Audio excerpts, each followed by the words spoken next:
Hello, everybody, and welcome to the new Spanish Academy. Let's learn Spanish. All right, so this is the crash course, a short course, a couple modules for you to have a look and see how easy it can be to learn Spanish, how easy it can actually be. All right, so we're going to do two small lessons. All right, and you're going to learn so much. It's muy loco, it's very crazy. All right, but in this intro lesson you will also see and learn how I teach. Might not be for everybody, but might be only for those who actually want to learn Spanish. I have my way. That's why it's called the New Spanish Academy. A little bit different, and I might tell you now and then about what is actually going on, because one thing is what we're learning, another thing is what method is being applied. So for example, just as an example, I'm telling you that we're going to touch different things. What are we going to do? ¿Qué? ¿Qué vamos a hacer? ¿Qué? All right? ¿Qué? So I might repeat the word ¿qué? What? And you will understand that ¿qué means what. All right? Of course, but I might repeat something a couple of times and then I tell you, why did I repeat it? For you to realize it, all right? So we will touch verbs and greetings in this little video, and don't freak out, don't get all wild and crazy, because this will make you think that you've wasted all your life realizing now that it could be this easy to learn a language, and in this case it's Spanish, which is even easier than other languages, but the methods are in a way the same in most languages. I myself, as you might know, speak many languages: Swedish, Spanish, Italian, Russian, Chinese, and so on. When it comes to learning Chinese, for example, the same methods are applied, but the difference is that Spanish has many common words with English, and sometimes we don't realize it. And once we do, we understand that it's much easier. That's why some languages are easier than others. Of course, some things can be remained unsaid, but for other people, it's good to say the obvious, because sometimes we don't realize it. And as well, if you're Italian, French, or have had some idea or introduction to the Spanish language, you might not need some things that I say, but I will repeat them because you are not everybody and not everybody understands what you say. And some people might have a clue of something that you don't. All right, so have some patience at the same time and enjoy. So saludando is greeting, all right, greeting. And as you can see here, I am doing this thing called selecting or covering this ending here, ando and greeting, ing. Why?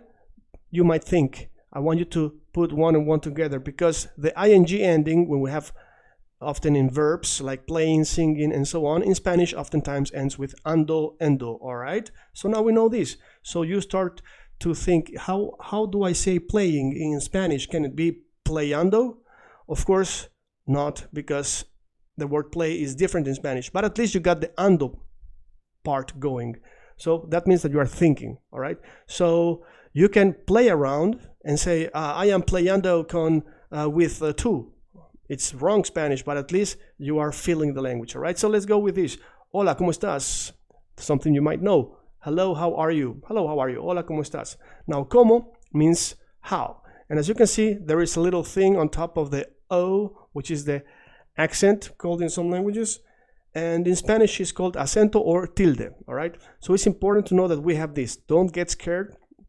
Some languages have different rules to this. French has theirs. In Greek, for example, every accent has this line. In Spanish, it's not like this. In Spanish, sometimes you should know when that small line is written, when it doesn't. Oftentimes, as a native speaker, you will see that people don't even write it because we know it. But the rule says that we should, all right? And there are differences. For example, we have here bien y tú, good, and you. These two, when I say you, has this little tilde. And there's another two when I say, for example, tu casa, your house. That to doesn't have it. All right, so that's how the rule can be applied to this. I don't want to bother you and hurt your head worrying about this, but I want you to know right away that there is this thing, okay? So in the future, when you get into it, you already will have an idea. And that is how I teach. Sometimes I drop something that in the future you will learn, but when you start learning about it, you will realize, oh yeah, I saw it before, okay? So that's one trick that I use. And as I use it, I'm telling you that I use it, all right? So bien, y tú? Bien means good, all right? I'm not saying bueno y tú, because bueno means also good, but it's used in other contexts. So when you answer, I am good, you say bien, all right? And here is estás, how are you? As in English, with the verb to be, I am, you are, it changes. He is, I am, you are, he, she is. In Spanish, as well, it changes. But in Spanish, it doesn't only change with the verb to be, it changes with every verb. So, for example, to play, I play, he plays. In Spanish is I playo, to playes, he, she, it, playa, and so on, right? Changes for each person. We are playando, playamos, and so on. So, bien, y tú? So, y, as you might realize, means and. Y tú. It is pronounced y as English y, or the other y. In Spanish, y, you can say y, but it's written y. Why do I say this? Because in other languages, this letter is pronounced u, all right? Anyways, we have muy bien. It's not muy bien, it's muy bien, very simple. So the good thing about Spanish is that you actually pronounce the way it's written, but you should know how each letter is pronounced. So I'm emphasizing here, muy bien. Very good, muy bien. Y tú, muy bien, all right, so it should not have a question mark. Now, as I said, let's jump into the verbs here. I pay, you pay. He, she, it pays. In Spanish, it changes for each person. All right? Now, let's give you an example about verbs, and we're going to go into it more in the future. But right now, I'm going to just introduce it, embed a little bit of this into your head for when it comes, you have an idea. Now, I am, the verb I am in Spanish, there are two different verbs for I am in Spanish. There is the I am that you always are. For example, I am a man, always am. So it's always and constantly, right? For example, in Spanish, I am is soy, soy. Or you can also add yo soy. It goes unsaid, so you can either say yo soy or just soy. Un hombre. Hombre means man. You might have known this word before. Hombre, hombre, hombre. Man, man, all right? Now, there is I am. For example, in the case of sick, which is something that you might be right now or temporarily, in Spanish is another am. So here we say estoy enfermo. So here you say soy un hombre, I am a man. Here you say estoy enfermo. Both are am, both are to be. But one of these is temporarily because you're not always sick, all right? But if you are always sick, then you would say soy enfermo, soy un hombre enfermo, I am a sick man, because you are sick in your mind. But usually you say estoy enfermo because normally most people are only sometimes sick, or rarely, hopefully. Okay, so you now know this. Now, for example, back then, when you say back then in the past, you will say en aquel entonces. En aquel entonces. Entonces. Okay, aquel means in that one, in that entonces, in that then. All right, back then I was sick. Here I have crazy. So loco means crazy. I was crazy. So you will say yo era loco. I was a crazy person because I always was crazy. I was a loco. But if you say estaba loco, it means during that moment I got crazy and I was crazy. So here you have a feeling of what it means to say to be in Spanish. So there's different ways of being, and these changes can change the philosophy of life for you, because in English there's just one be. In Spanish there's two different be's. So time can be separated into always and sometimes. All right, and this is just a little introduction. I will not make you go crazy about it, but just for you to know there's two different to be. All right. Now, I want to add some things because in Spanish and in English, in all languages, we say things like I am cold, I am freezing, I'm warm, I'm scared, sleepy, angry, hungry, and so on. And we use the word I am. I am freezing, I am warm, I am scared. Okay? But in Spanish, for expressing these feelings, we don't say I am. We actually say I have. So we, in Spanish, we say tengo. Tengo means I have. So we don't say what we said up here, soy freezing, right? Or estoy freezing. No, we say tengo, I have freezing, I have a cold, I have a warm, I have a scared, I have sleepy, I have angry when you're angry, I have hungry when you're hungry. So we don't say I am. Understood? Okay, so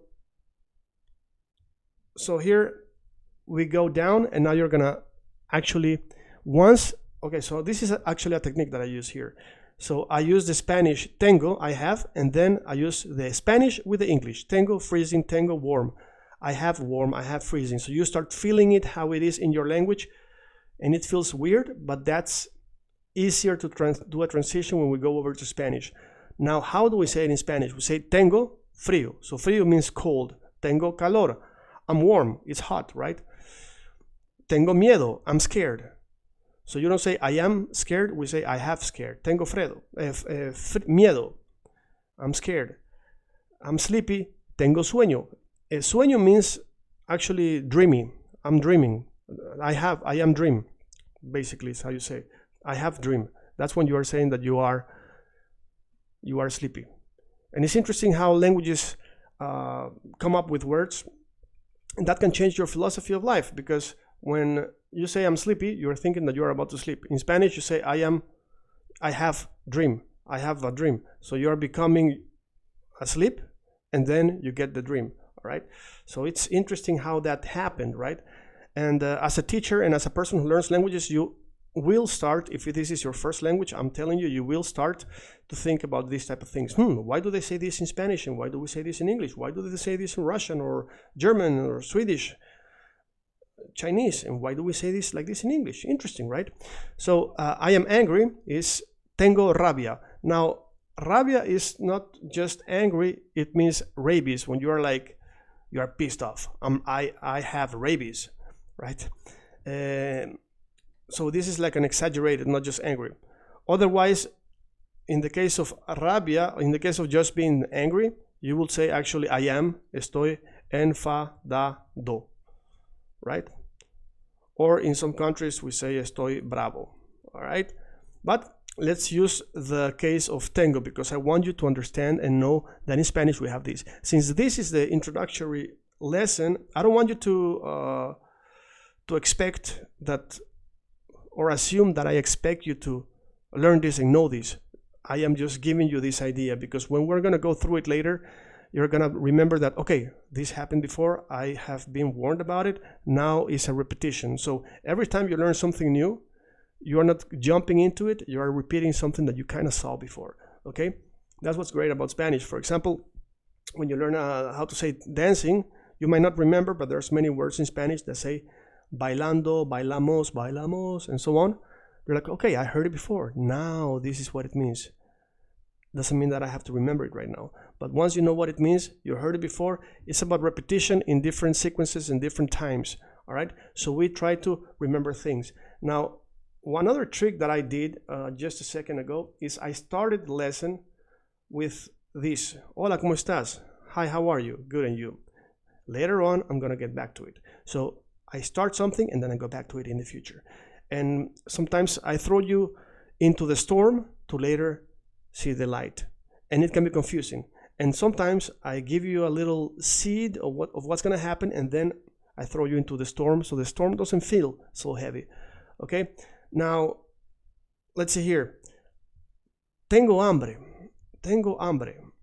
I have hunger. Okay? I am hungry. Tengo sed. I am thirsty. I have thirst. Tengo sed. Tengo pain. I have pain. Tengo dolor. So you don't say estoy dolor, soy dolor. You say I am, I have pain. Otherwise, if you say I am pain, I'm feeling pain. In this case, actually, would be feeling pain. Yeah. And another thing I do is that sometimes I correct myself what I prepared and I add something.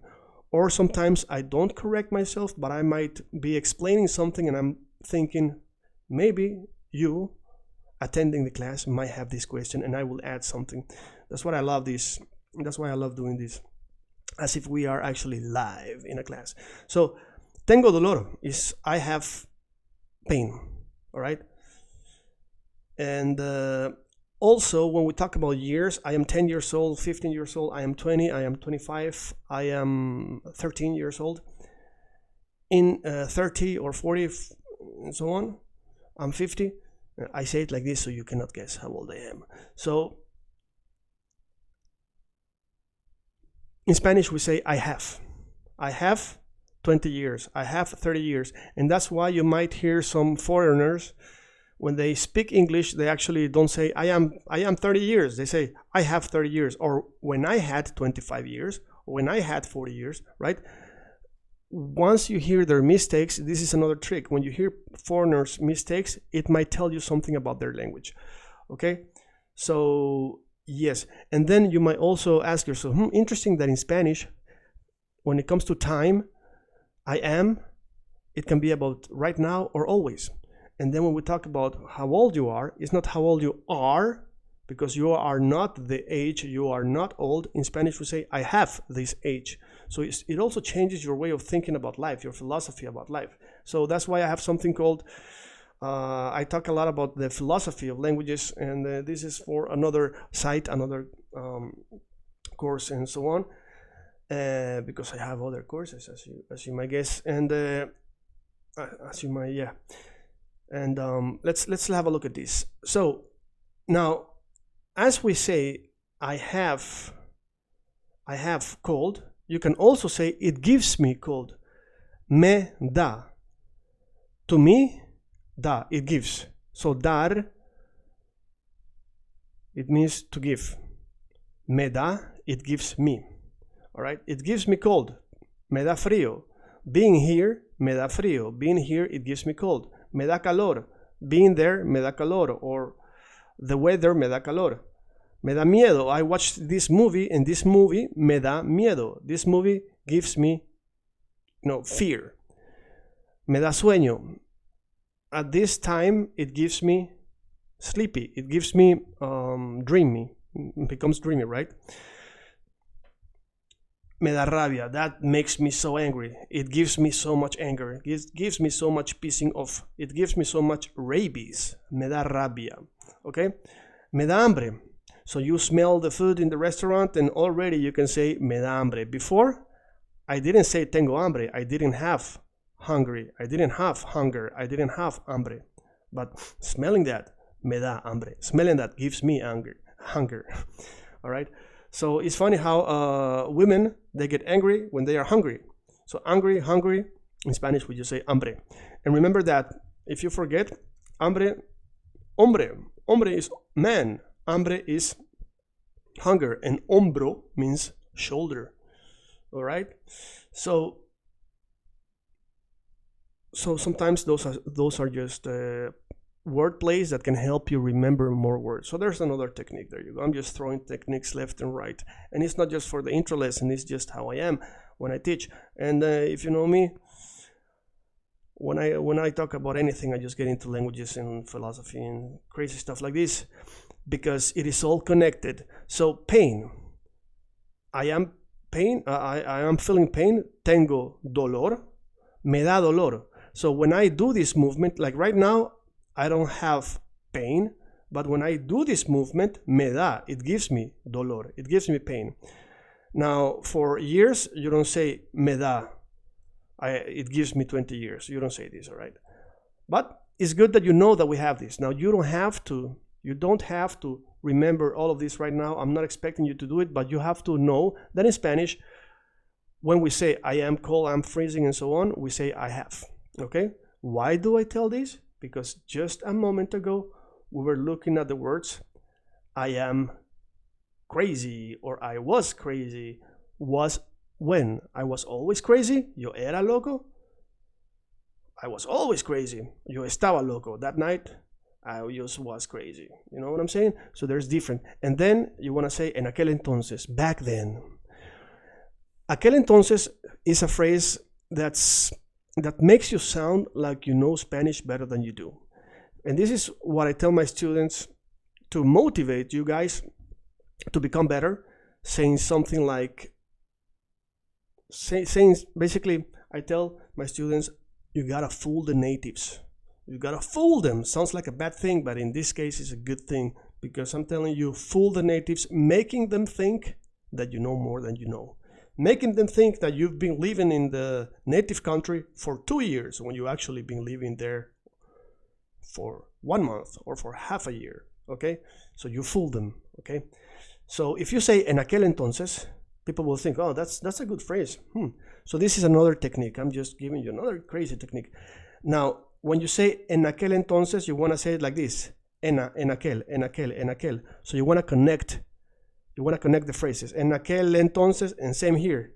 En aquel entonces. So I'm underlining the ending of one word and the beginning of the next, the ending of one word, the L, and the beginning of the next. En aquel entonces, en aquel entonces, en aquel entonces, en aquel entonces. That will make you sound better. All right? And it's about making you sound better. So what we're doing right now is not only making you sound better by saying an advanced, let's say, sentence that you wouldn't expect a beginner to say, but also I'm teaching you the pronunciation. Because a lot of fools, excuse my language, that don't know a lot about languages, or maybe that disagree with me, I'm sorry. I'm sorry if you do. Many people tell me, I want to learn Spanish, and then I want to work on the pronunciation. And that is a no-no. It's a no-go zone. As if the pronunciation was not part of the language. Pronunciation is part of the language. Believe me, when I started learning English, I didn't speak like this. When I was learning English, I was speaking more like this, very, very different than I speak now. But I learned, okay? And you gotta get closer to the natives, whatever that is. If you live in Colombia, if you live in Ecuador, if you live in Mexico, in Argentina, in Venezuela, in Spain, the way to sound better is to sound like the natives, okay? I don't want to argue about it. Just take it, and that is the rule. If you go to another school and they tell you that you shouldn't sound, that you are who you are, it's okay if nobody understands you because be proud of your roots. Go to that school, okay? Thank you very much. Bye-bye. Thank you for the intro lesson. But I want you to sound good, okay? So en aquel entonces. So I told you en aquel entonces. One time I went to this page and then I went back to tell you en aquel entonces. And now I go back again. So I go back and forward. Now it feels like in different sequences, you know how to say en aquel entonces. So at least in every lesson, you're going to learn a phrase. And that's going to give you a lot. Not only a lot, you're going to feel like you know a lot. And that's good because you feel like, oh, I learned something, I'm motivated. So en aquel entonces, way back when you didn't know Spanish, you didn't know the phrase en aquel entonces. Now you know a lot. So let's go back to here. Hola, ¿cómo estás? Hola, ¿cómo estás? Here what we do again is we connect O and E. Oe, como E, como E, como E, como E, como E, como E. And then reggaeton starts playing. I'm sorry. I don't like the lyrics. They are very bad, but the music is catchy. Hola, ¿cómo estás? Bien, ¿y tú? And then you connect. Bien, ¿y tú? Why do we connect? Because I don't want you to sound like a gringo. I don't want you to say, ¿cómo estás? Or ¿cómo estás? ¿Cómo estás? All right, make it flow. Bien, ¿y tú? Bien, ¿y tú? Bien, ¿y tú? Muy bien. No question here. All right, muy bien. Very good. Now, as I said, we say muy bien, we don't say muy bueno. We don't say muy bueno. Muy bien. Simple as that. Okay? So to greet, saludar. Saludar is to greet. Remember that I was telling you saludando is greeting. Saludar is to greet. So basically, you're going to see many verbs when we talk about verbs, the ending ar. So when we say to greet, it's like saying to greet, to greeter. To play, to player. to speak, to speaker. That's basically the infinitive form. If you don't know what it means, that means basically the verb when you find it in the dictionary. You will find it always with the ar, er, ir. Okay, saludar, comer, reír, vivir, amar, and so on. Okay, same thing as we were looking at the verb to be. I said estoy or soy, right? So where was that? Where was that? Yeah, here, soy. So the infinitive form is ser, and estoy, the infinitive form is estar. So when I am, then I say estoy. When you are, then I say estás, and so on. It changes one after another for each person. Now, let's go to greet. Let's go back here and say, hola, ¿cómo estás? Muy bien, ¿y tú? What happens? We're adding words. We're just adding more and more and more. And that is another technique for you to learn. I could have given you all of this at once, right? But I started just giving you this. And maybe, just maybe, I only want you to learn this. But a technique is that for you to just learn this, let's add a bunch of things. You might think, oh man, he wants me to learn this and this and this. I add this. It's gonna bring some additional fluff into your head when you're thinking about it, because it's more information, but you get stuck. And what I want you to know actually is just this. All right, and this could be more than enough. But rather than just repeating these three phrases over and over, I make you repeat them together with more. Okay, so let's go here. Hola, ¿cómo estás? Bien, ¿y tú? Let's connect it. Bien, ¿y tú? ¿Cómo estás? So now I'm repeating. Good, and you? How are you? Yo estoy muy bien. I am very good. So you could have just said muy bien, but you can also say yo estoy muy bien. So estás is you are, estoy is I am. As I said, estoy loco, I'm crazy. Soy loco, I'm always crazy. Estoy muy bien. Estoy enfermo, I'm sick. Soy enfermo, I'm sick, but always sick. Estoy enfermo, right now I'm sick. But I don't want to say that. Let's find some more positive words, like, for example, muy bien, estoy muy bien. Okay, qué bien. Qué bien is what? What good? What do you mean, what good? Well, in Spanish, the word what, which is que, can also mean two other things. So in English, the word what means is que, right? But then we also have the word that. For example, she said that. Ella means she. Said is past tense of the word say, which is dijo. Ella dijo, she said that she's hungry. She said que she's hungry. She said que. What I'm doing here is another technique. I'm mixing the words that I know in English, because I don't know this in Spanish, but I know que. She said que she's hungry. And you can also do this. Once you know a word, put that in an English sentence, and so on, you start building up. Okay? She said que this course is the best. Okay? So, que means that. Que means what? And here, que means how. How good. Que bien. When something is delicious, you say, que rico. How delicious. How good. Right? Que bueno. How good. Que bien. Okay? And then, I didn't hear you, so you said, estoy muy bien, and I said, que bien, and you ask me, what? You say, que, and I say, que bien, and I say, that, how good. I said, que, how good. I said, que bien. I said, that, how good. So, que can be used together in that sense, and none of them mean what. One of them means that, how good. I said, that, how good. How great. Okay, so we are learning endlessly. We go to the next page, and we're going to look at pronouns, because when I said yo, that means I. Then I said tú estás. Yo estoy. What about he, she, and so on? Él is he, she is ella, usted is you when you talk to your mama. No, when you talk to your grandma, somebody older, somebody you don't know, you say usted. And in some countries, They use usted for everybody. They're just super respectful. Okay, so it's a respectful way to addressing somebody. Instead of saying you say usted. Okay, but it is in the third person because it is conjugated as a third person. What do I mean conjugated? So I told you that the verb changes. Estás, because that's you. Yo estoy. And when I say third person, I mean he, she, or it. Then we say está. Okay?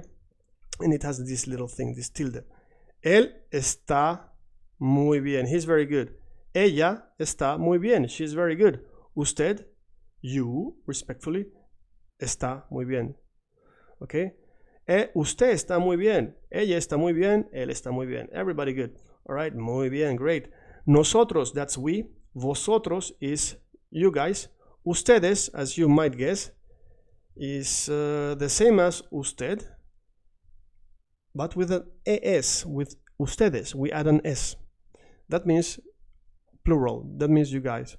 And ellos means they. Okay?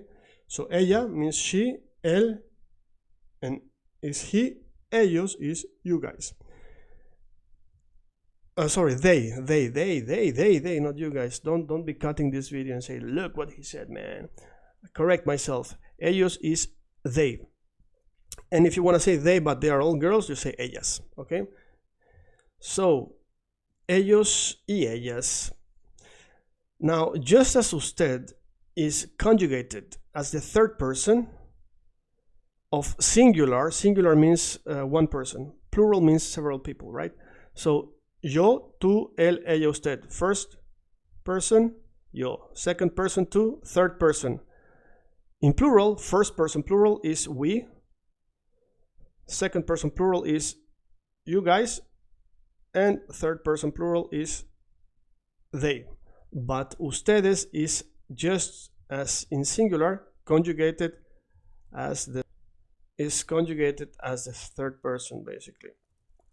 So the verb changes as this third person, okay? So, okay, now let's go back to it. Let's go back to it and go into detail. Yo means I. Tú is you. Él, ella, usted is he, she, and you, formal. Nosotros is we. Vosotros is you. If you're thinking, oh, you're going too fast. Yes, I'm giving you a lot of information. It's a lot of things, and in future videos, this will be repeated more in detail, maybe with more examples. And some of you might say in the future, oh, you already went through it in the beginning, man. Why are you going through it again? Because for some people, this is new, okay? So vosotros is you guys, and ustedes is you guys, but formal. Now, I have to emphasize here that ustedes, when we speak about you guys, ustedes son mis estudiantes. You guys are my students. Vosotros sois. Now, in Spain, they always use vosotros pretty much, and in Latin America, we always use ustedes. Now, both are great, but ustedes is formal.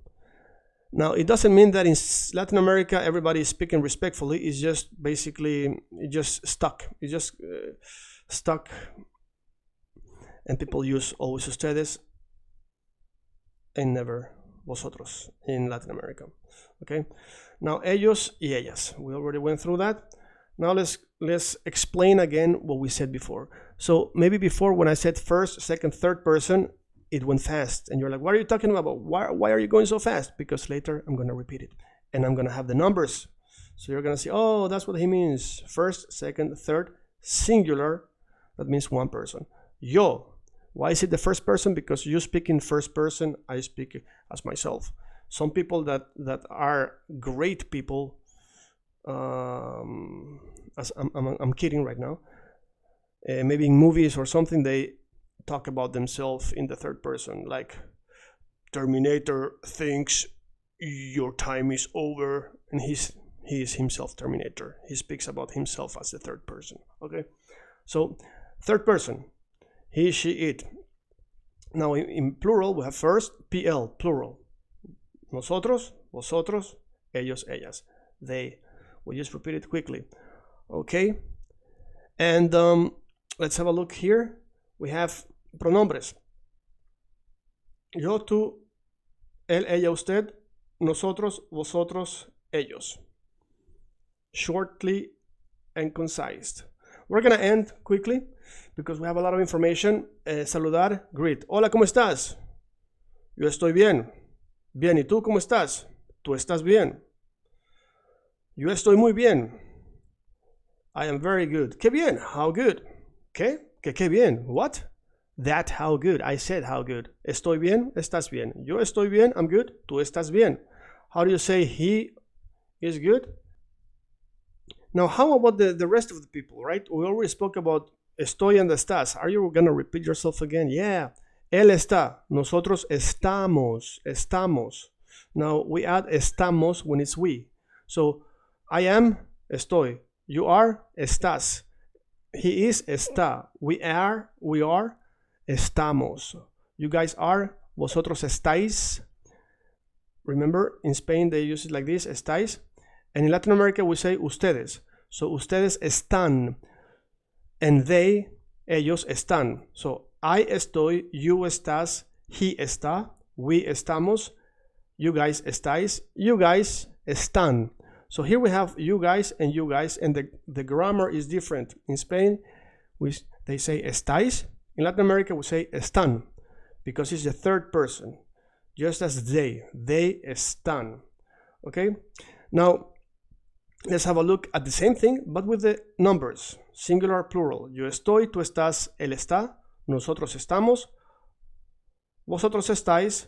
Second person plural is conjugated as the third person plural. Ellos están, ustedes están. So remember, ustedes is conjugated as ellos. You guys in Latin America is conjugated as they. So ustedes están, ellos están, vosotros estáis. All right? Good. Estoy bien. What about I am here? Then you say estoy aquí, estoy acá.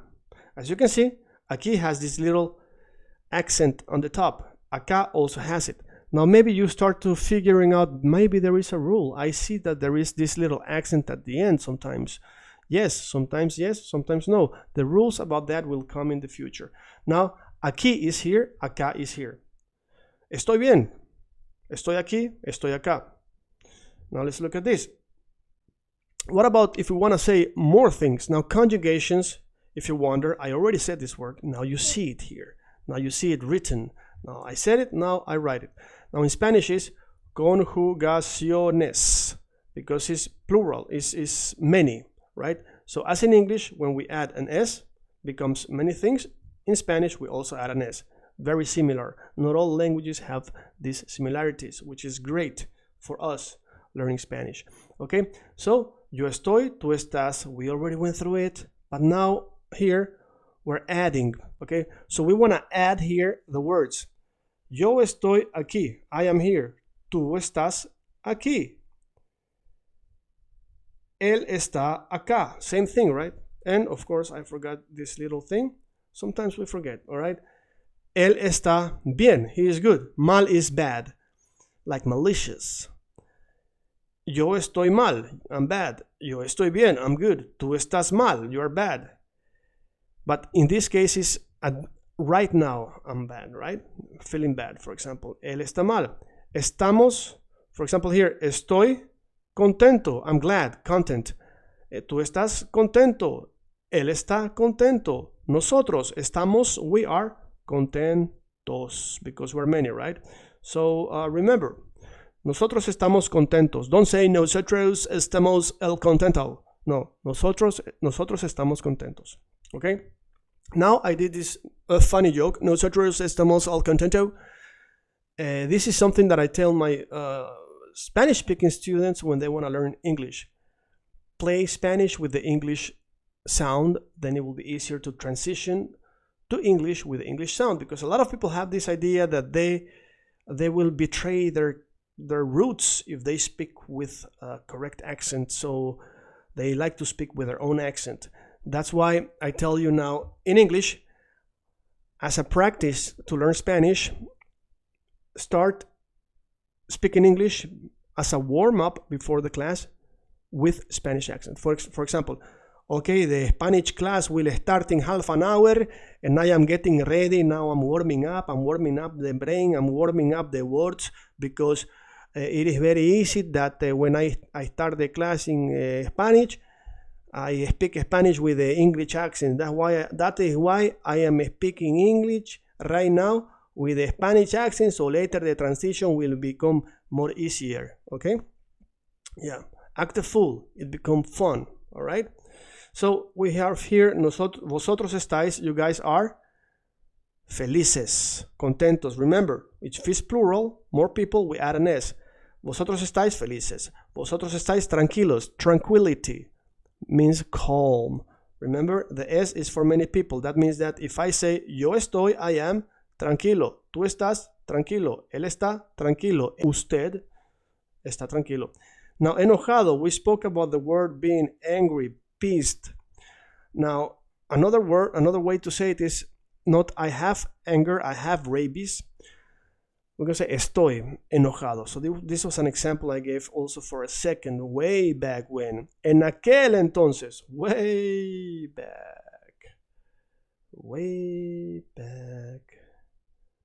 when. So, en aquel entonces, way back when, en aquel entonces. I'm sure you forgot how to say it back then, but now I came back. And now that I came back, you remember it a little bit better than next time. I don't assume you will remember it, but next time you hear it, you will know, oh, that's what he said, that's what it means.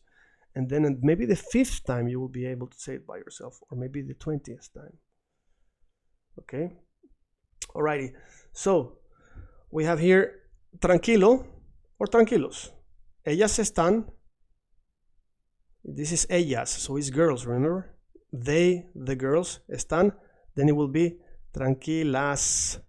Ellas están, because it's girls, tranquilas. But if we say they, and they are all men, it's ellos están tranquilos. Ellos están enojados. Vosotros estáis. So when it comes to they, it can be ellas or ellos, they girls or they boys or men. And if it's mixed, then it's ellos. But when it comes to we and you guys, you don't say you can actually say nosotras as well. Nosotras, vosotras, nosotros, vosotros. But if we're generalizing both mixed group of men and women, then we say nosotros estamos contentos, nosotros estamos tranquilos, nosotros estamos felices, nosotros estamos enojados. It's a lot of nosotros estamos. You can practice that slowly until you can say it fast. Okay, nosotros estamos, vosotros estáis. Now, we have that covered. And what you can do is just stop this, write it down. The homework, as I say, another trick that I teach my students, and all the teachers that just see the intro for free will snatch my ideas and use them, but they will be too late. Anyways,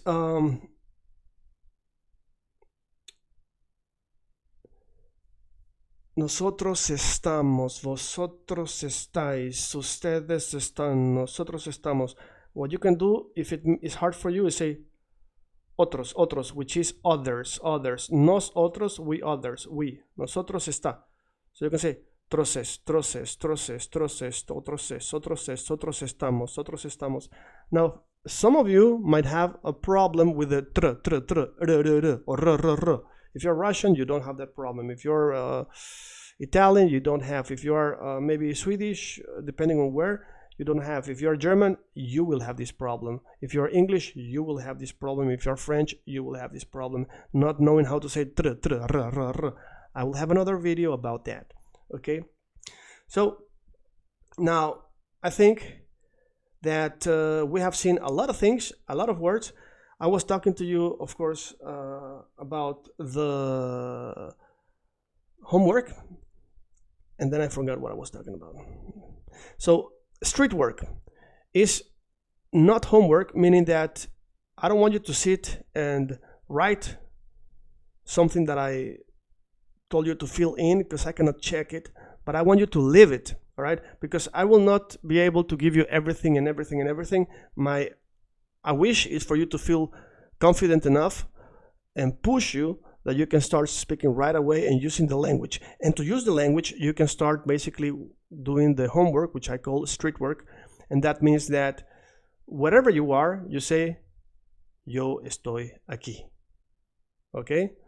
And if you want to say there, I didn't write, but that is allá or allí. Sorry, allí. Allá or allí. Allá or allí. Okay? Now, use that, the street work. And what you also can do, your homework, is just by yourself write this down with your hand, pen and paper. Start writing this and start combining. Él está aquí. Tú estás mal. Yo estoy bien. Da, da, da, da. Start playing around, okay? Now, let's go back to what we started with. Hola, ¿cómo estás? Bien, ¿y tú? Muy bien. Let's make it harder. Hola, ¿cómo estás? Tú. We are adding the tú. Why there's no tú here? Because we don't need it. Because estás is already you. But you can. You might wonder, can I add the tú? There's always a student lifting his finger, his hand. Can I add tú after estás? Yes, you can. So, bien, ¿y tú? ¿Cómo estás? Good, and you? How are you? Yo estoy muy bien. I'm very good. ¡Qué bien! ¿Qué? ¡Qué bien! All right? Now, más y más. More and more.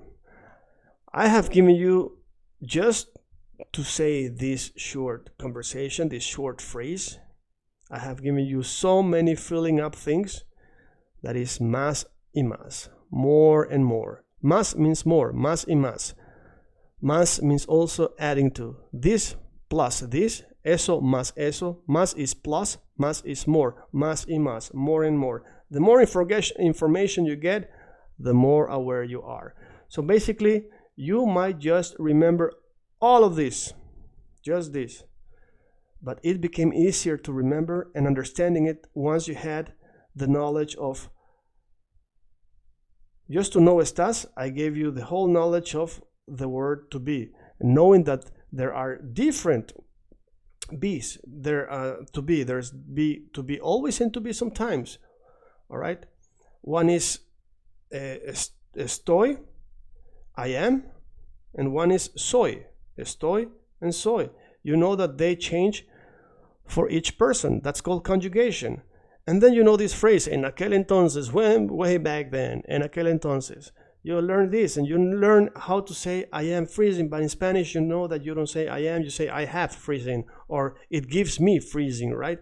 So you learn a lot of things in just this not so short lesson, because I always think they're going to be short, but I give more than I can deliver, or I deliver more than I can give, or I deliver more than I promise, man. I forgot and I don't know what I'm saying right now. Okay, and you guys probably are also filled with information and you want to look forward for the next class which is coming. All right, so talk to you in our next lesson. Welcome. And it might just be more than 2, I assume, because I prepared more content, to be honest. To be completely honest, I can prepare more for this class, but it's coming. All right, so see you in our next lesson. Bienvenido. Welcome.